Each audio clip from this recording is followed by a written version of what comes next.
then maybe at the closing of your day, you can sit and watch the moon rise over Claddagh, or see the sun go down on Galway Bay. Hello there, I'm Father John Geaney of the Paulist Fathers, and you're watching Psalm Sense. Well, wherever you are today, right around this time anyway, we are celebrating St. Patrick's Day.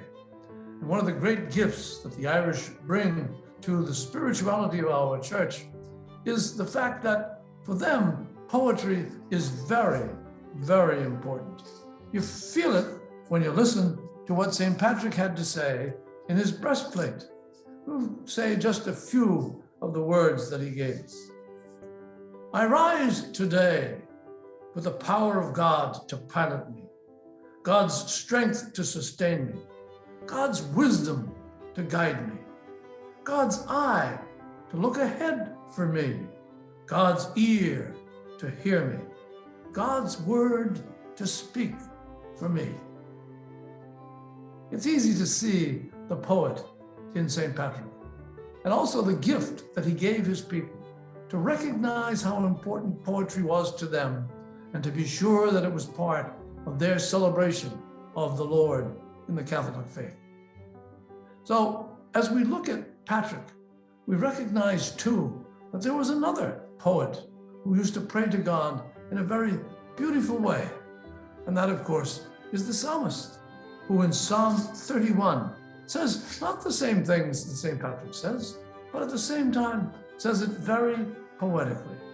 He says in Psalm 31, "In you, O Lord, I take refuge.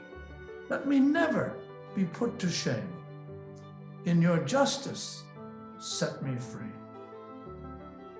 Two people set apart by thousands of years, yet both recognizing the importance of poetry in recognizing who our God is. And for us, it's important to remember that indeed we find the wisdom and the love of God in the poetry of these two men, separated by thousands of years, and yet both knowing the covenant of love and concern that God has for each of us. For Psalm Sense, I'm Father John Geaney.